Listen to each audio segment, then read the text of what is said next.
سورة الكافرون بسم الله الرحمن الرحيم قل يا أيها الكافرون لا أعبد ما تعبدون ولا أنتم عابدون ما أعبد ولا أنا أعبد ما عبدتم ولا أنتم عابدون ما أعبد لكم دينكم ولي دين. سورہ الکافرون بسم اللہ الرحمن الرحیم. شروع اللہ کے نام سے جو بڑا مہربان نہایت ہی رحم والا ہے. اے پیغمبر صلی اللہ علیہ وآلہ وسلم کہہ دو کہ اے کافروں، جن بتوں کو تم پوجتے ہو ان کی میں نہیں پوجتا، اور جس معبود کی میں عبادت کرتا ہوں اس کی تم عبادت نہیں کرتے، اور میں پھر کہتا ہوں کہ جن کی تم پرستش کرتے ہو ان کی میں پرستش کرنے والا نہیں ہوں، اور نہ تم اس کی بندگی کرنے والے معلوم ہوتے ہو جس کی میں بندگی کرتا ہوں. تمہارے لیے تمہارا راستہ، میرے لیے میرا راستہ.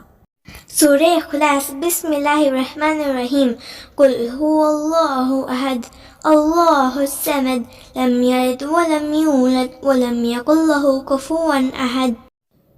سورہ اخلاص بسم اللہ الرحمن الرحیم. شروع اللہ کے نام سے جو بڑا مہربان نہایت ہی رحم والا ہے. کہو کہ وہ معبود برحق جس کی میں عبادت کرتا ہوں اللہ ہے، وہ ایک ہے.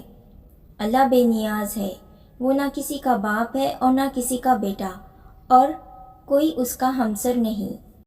سورة الفلق بسم الله الرحمن الرحيم قل أعوذ برب الفلق من شر ما خلق ومن شر غاسق إذا وقب ومن شر النفاثات في العقد ومن شر حاسد إذا حسد.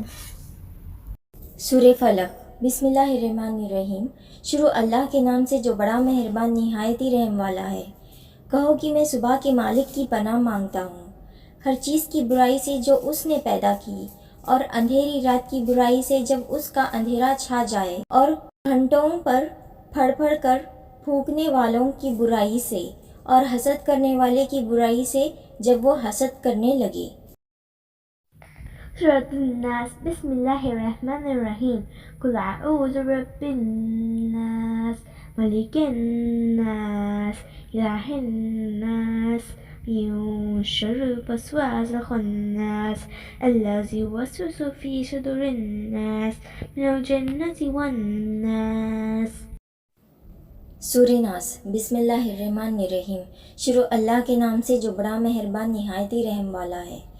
کہو کہ میں انسانوں کے پروردگار کی پناہ مانگتا ہوں، یعنی لوگوں کے بادشاہ کی، لوگوں کے معبود کی، اس بڑے وسوسے ڈالنے والے کی برائی سے جو اللہ کا نام سن کر پیچھے ہٹ جاتا ہے، جو لوگوں کے دلوں میں وسوسے ڈالتا ہے، خواہ وہ جنات میں سے ہو یا انسانوں میں سے.